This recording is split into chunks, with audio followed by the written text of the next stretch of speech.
নিব্বা নিব্বি। Hello বন্ধুরা, কেমন আছো সবাই? আশা করি সবাই ভালো আছে। তো আমি অনেক ভালো আছি। তো আজকে কিছু কিছু খেলা পোলানের নিব্বা নিব্বি ভালোবাসা নিয়ে আলোচনা করা হবে। প্রেমে পড়েছেন? প্রেমে পড়লে তো ফেরার রাস্তা থাকছে। আমি তো পড়েছি মায়ায়, ফেরার কোনো রাস্তা নেই। তো গাইস, যে বয়সে হাফ প্যান্ট পরা উচিত সেই বয়সে কিন্তু এই ছেলে মায়াই পড়ছে। এই পুষ্কু একটা পোলাহার না, আমাদের টিভি দিলে এখনো কিন্তু দুধ বাড়াবো, সে নাকি আবার মায়াই পড়ছে। তুমি এভাবে আমার সাথে কথা বলছো কেন? আমি তো এমনিতেই তোমার সাথে কথা বলতে গিয়ে নার্ভাস হয়ে যাই। ও পুষ্কু, তোক আর কি কই, তুই আবার নার্ভাস হস? তুই এক কাম কর, বইরা করে নার্ভাসটা আমাকে বান্নাম করে দেয়া আছে। নার্ভাস যেমন তেমন তুই এবিসিডি হো না, আমাকে এবিসিডি ক। আমার গলা শুকিয়ে আসে। ও আচ্ছা, তাহলে তোমার গলা শুকিয়ে গেছে কষ্ট। তাহলে তুমি এক কাম করো, বইরা করে পানি খেয়ে নাও।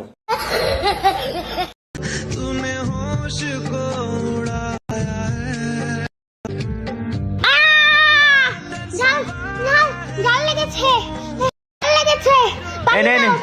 পানি খা। পানি খা ধর। পানি দাও, পানি দাও। কি হলো আবার? এই ধুনটা আবার মেরমাল করতে শিখে।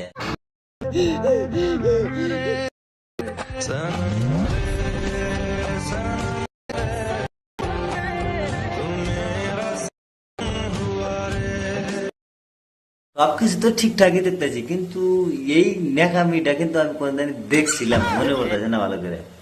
ও মনে পড়ছে, দেবদার আই লাভ ইউ। গার্লফ্রেন্ড কয়টা?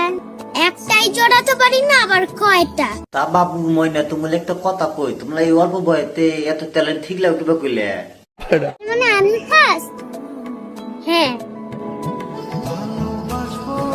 এই যে বাবু, এই যে ময়না, তোমার একটা কথা কই, ভালো করে মনোযোগ দিয়ে হইল। তোমরা লেখামি কলা বাদ দিয়ে ভালো করে লেখা ভালো করলো গা। তোমার ওই ধনী জ্বালা নাই, আর তোমার তো ওই ফোসাইও নাই।